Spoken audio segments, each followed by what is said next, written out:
Olá, turma, tudo bem? Estamos aqui mais uma vez para falar sobre relato de viagem.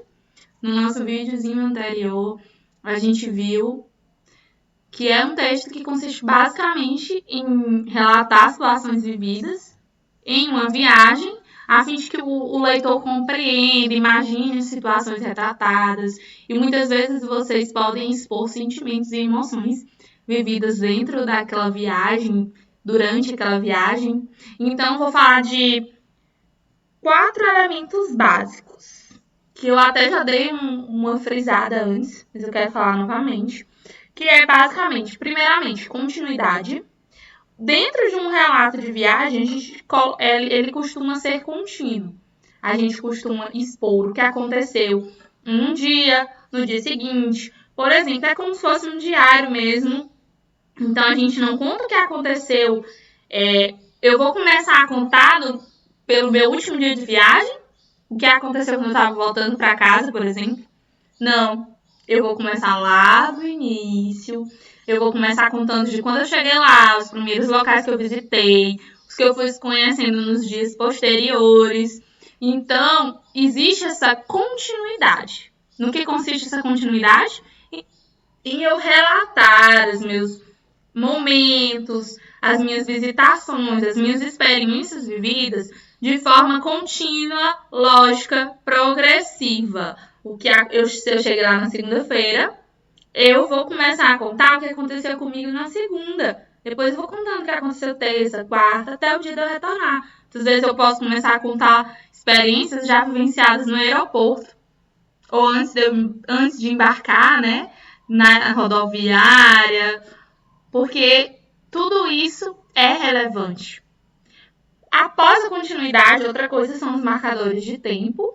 É muito importante que tenha os marcadores de tempo, como, por exemplo, o dia das semanas, se é manhã, tarde, noite, madrugada. Tudo isso vai situar o leitor sobre o momento, vai fazer ele imaginar com mais precisão. E é importante, eu estou dando essa continuidade, eu vou associar aos marcadores de tempo. Durante a manhã, durante a noite, tudo isso é relevante. Também temos a descrição. Lógico que quando... Aí eu pergunto para vocês, galera, por que é importante a descrição no relato de viagem?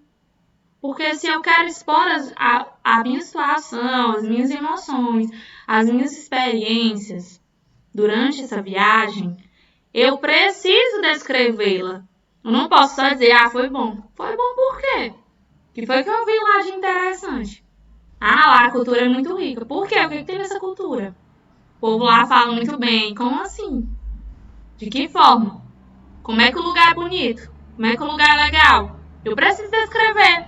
Então, lógico que eu vou utilizar adjetivos, vou utilizar a descrição detalhada dentro dos relatos de viagem. Tudo isso é muito importante. Continuidade, marcadores de tempo, descrição e, lógico, a escolha das palavras. Eu preciso escolher palavras claras, palavras simples, porque o meu leitor quer ler um relato de viagem. Ele não quer ler uma coisa totalmente erudita, difícil de compreender. Afinal, para ele entender os seus sentimentos, a sua subjetividade, a gente sabe que a subjetividade, muitas vezes, ela é repleta de figuras de linguagem. E lógico que vocês utilizam figuras de linguagem o tempo todo.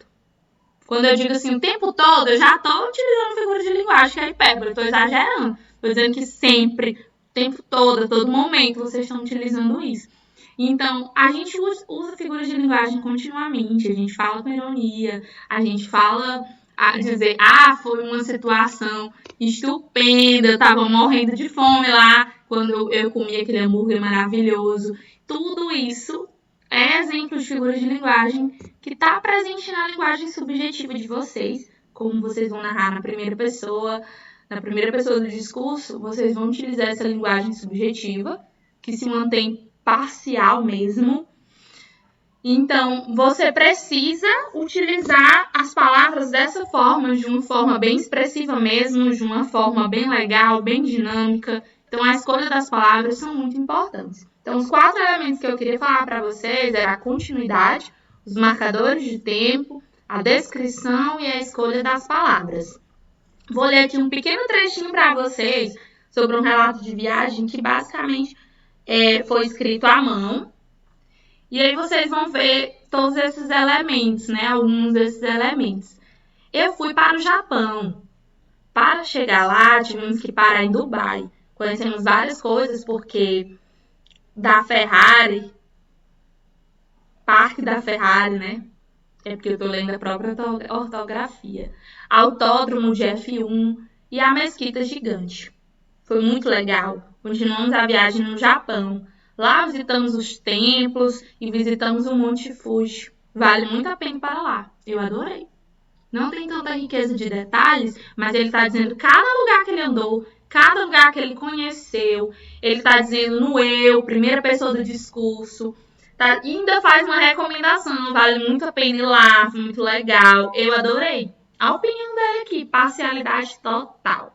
Não tem nada aqui de objetivo. Ele é subjetivo, ele fala na primeira pessoa, ele recomenda, ele diz a opinião dele, o que ele achou. Então, esse é o exemplo clássico quando vocês forem construir o relato de vocês. Não pulem lá para o final. Falem na riqueza de detalhes, utilizem marcadores de tempo, falem o nome dos lugares, as coisas mais importantes. Isso tudo constitui esse tipo de texto. Então, gente, basicamente é isso. Até a nossa próxima aula.